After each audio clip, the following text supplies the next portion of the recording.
Hi, I'm Dr. Jason Siegel, and this is Neuro Now.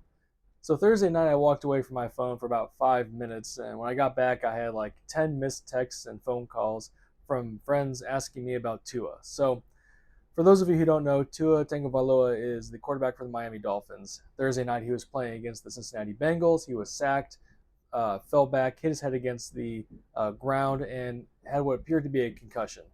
He didn't get up. His arms kind of drew up, and his fingers took a really odd posture. The whole thing, I think, was very unsettling for people watching at home, people there in the stadium and on the sideline. Um, Many noted that just 4 days prior against the Buffalo Bills, he had another incident where he fell, hit his head against the ground, got up, was wobbly, and was even taken out of the game for a period of time. What I want to do with this video is talk about some of the aspects of Tua's head injury. I'm not going to speculate on whether he should be on the field or if somebody managed or mismanaged any of the concussions along the way. I want to talk about the different aspects of his head injury, how they might apply to you, and what you should do if you see somebody who has an apparent head injury or concussion. Neither of Tua's head injuries were the result of direct helmet-to-helmet contact. They both occurred when he was brought down and hit his head against the ground. And this raises the question, are these types of injuries as dangerous as direct helmet-to-helmet contact? And the answer is yes. The biomechanical force is the same in either injury. You have a head that's moving in space at a certain momentum that then abruptly stops. In fact, when somebody falls back and their head snaps back and hits the ground, they have acceleration of their head driving it into the ground before it abruptly stops. All this kinetic energy then becomes displaced upon the brain, causing the concussion and the concussion symptoms. The snapping of the neck and the whiplash injury can weaken the muscles and the bones in the neck, which can then contribute to further headaches and weakness. In fact, sometimes whiplash injury without direct head injury can cause concussion and concussion symptoms.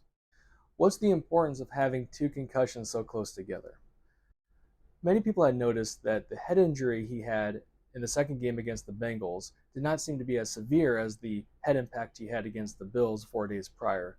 Yet during the Bengals game, he seemed to have a more severe reaction on the field. Well, every concussion somebody has makes it easier for them to have another concussion. Each concussion lowers the threshold for less and less impact to have more and more damage to the brain. This is especially true if somebody is still symptomatic from their most previous concussion.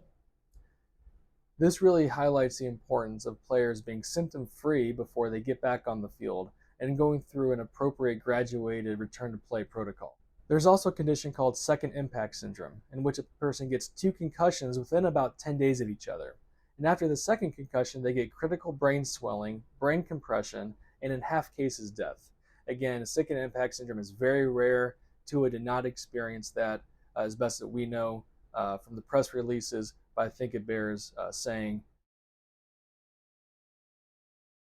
One of the most graphic parts about Tua's head injury was what happened to his arms and his hands. His arms kind of drew up, his fingers took a very unusual posture, and it raises the question, what was going on and what does it mean? Well, you can have several different motor responses to traumatic brain injury. These include seizures, concussive convulsions, or what's called fencer posturing. All of these indicate a more serious brain injury than a garden variety concussion. In Tua's case, he just demonstrated a form of the fencer posturing. So if you're like me and you've ever done a complete neurological assessment on an infant, or you just like interacting and playing with babies, you might notice that sometimes if you turn their head to a direction, their arm extends out. That's called a fencer posture. And we think that that is mediated here in the midbrain. It's kind of a reflex. As the baby and infant grows, the cortex, the outside of the brain, develops, which inhibits those types of reflexes in the brainstem. We think that when a player or somebody gets a traumatic brain injury and they exhibit odd posturing like that, it's kind of like that fencer posturing emerging because of a disconnection between the cortex and the brainstem. If that sounds like it's bad, it's because it is bad. Like I said in a previous video, the most common way we characterize traumatic brain injury is by level of consciousness. By all accounts, Tua was awake, he was conversing, and he was conscious. Many people are starting to call into question those types of grading scales. And if somebody is fully conscious, yet has a fencer posture, a seizure, that might put them in a more serious category, maybe closer to a moderate traumatic brain injury rather than the mild traumatic brain injury. We don't know exactly what this means prognostically for Tua. It wouldn't surprise me if he had a longer recovery course with prolonged symptoms as opposed to just a concussion without such motor findings. So, what should you do if you see somebody experience a traumatic brain injury? Well, the most critical step in managing TBI is recognizing that TBI has happened.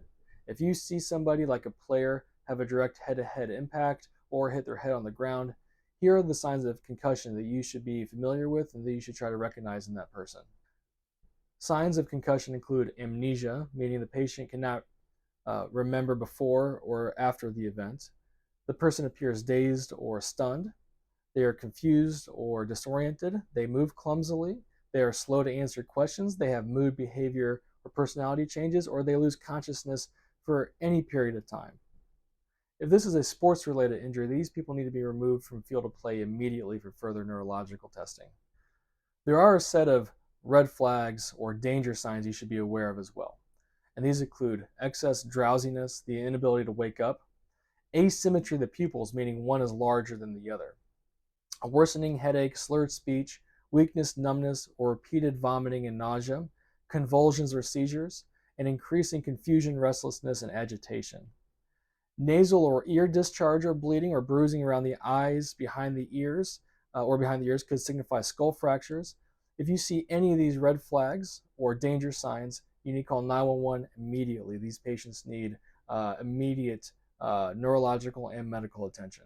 Keep in mind, infants and toddlers might not be able to tell you that they're feeling sick to their stomach, might not be able to tell you they have headaches. So keep in mind with infants and toddlers, inconsolable crying, they don't want to feed, they have bulging of their soft spot. These could be, again, red flag or danger signs that baby needs to be seen immediately. Lastly, if you find somebody who may have experienced a traumatic brain injury and they're unconscious, or if they're conscious and describing neck pain, don't move them unless they are in immediate danger. If they're in standing water or near a down power line or something like that, it's a different story. But if they are unconscious or if they're complaining of neck pain, you cannot rule out a cervical spinal fracture. Moving them might cause further damage to that fracture, damage to the spinal cord, could even result in paralysis. Similarly, on the field, if the patient's complaining of neck pain or they're unconscious, we don't try to move the helmet. Keep that on. Call 911 immediately. Let the paramedics come, stabilize the neck, get them on a stretcher into the hospital. We want to wish Tua Tagovailoa a speedy and, more importantly, a safe recovery. If there's a silver lining to these concussions, is that maybe people could learn a little bit more about concussions and what to do if they see somebody have a traumatic brain injury. I hope you learned something with these videos. If you did, please share it so other people can learn. Like, subscribe, comment in the comments below. I'll try to get back to them as soon as I can. Please follow us on the social media platforms, Facebook, Twitter, Instagram. I'm putting links in the description to many of the references and resources I used for this video. There's a lot of other information there if you're interested in learning more yourselves. Thank you for joining us, and I'll see you next time.